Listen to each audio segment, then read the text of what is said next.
Chapter 5, Man. Consider yourselves, my children, and meditate on the reason for your existence and the purpose for which you were brought into being. Contemplate your powers, ponder your circumstances, discover your inescapable duties, and face your earthly obligations. Assume your burdens cheerfully, for they are not imposed capriciously. The one God has set a hard task, but it is not beyond your capabilities. Remember that every affliction, however grievous and seemingly unnecessary, serves a purpose and end. O man, you are the delight and sorrow of your God. You have been set apart with peculiar favor and exalted above all other creatures. He has endowed you with reason to maintain your dominion. He has bestowed upon you the faculty of speech, that wisdom may accumulate throughout your generations. He has exalted your mind so that it may be perceptive of beauty and grandeur. He has ordained the law which circumscribes your life and has adjusted your nature to accord with your duties and destiny.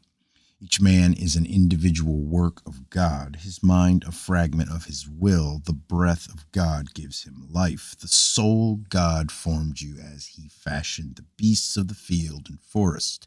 He made you last and placed you at the pinnacle of creation. Command and jurisdiction over all were given unto you. From among the creatures of the forest and the beasts of the field you ascended in triumphant superiority, and your yoke is upon them. Be aware of yourself as the pride of God and the fruition of his desire. Nothing greater shall be created on earth.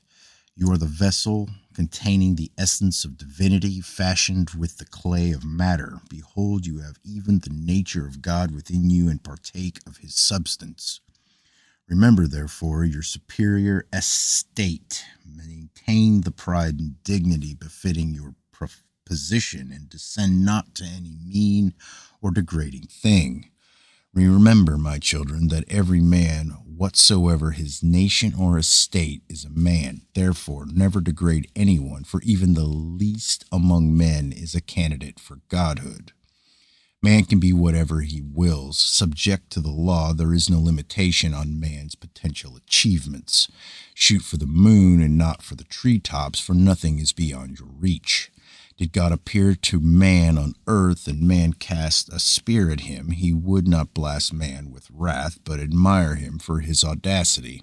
Such is the attitude of God towards man. Thus God has made him, therefore is it meet that man should fawn upon him with servility.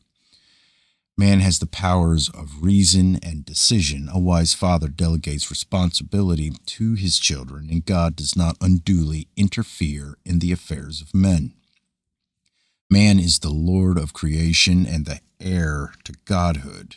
He can soar to the greatest heights, but also fall to the lowest depths. No man is wholly good, and no man is wholly evil. The scales are never completely weighed down. No man can hold any desirable thing on earth or attain it in the regions of light without the expenditure of effort. No man can foresee the future or know what tests the wise God has placed there for him.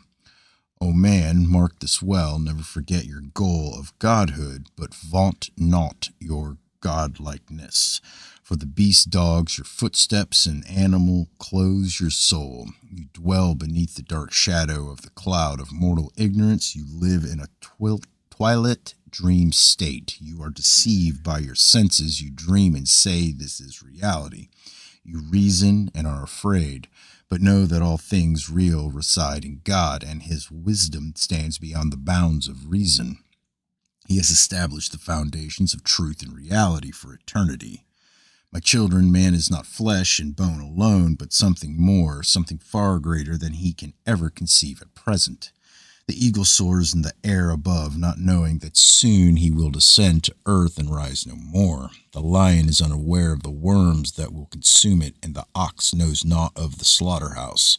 The ass knows not of the use of food, though its teeth chew the grasses and herbage. Something is added to mere man to raise him above the beasts. Something else exists within the space of his body. It is his soul. Is not the mortal substance of the body less perfect when the soul has departed? Now it would decay and fall apart, but is this not because the animating spirit is no longer there? The immaterial spirit has gone. Whence has it flown? The spirit departs, taking life and consciousness with it. That which came from the abode of spirit has returned there. That which God gave to himself has returned to its source. Man, the receptacle of God and beast, has sundered apart at the touch of death, and each returns to its own. Man is the highest of the beasts and the lowest of the gods. Man is the battleground of the beast and God.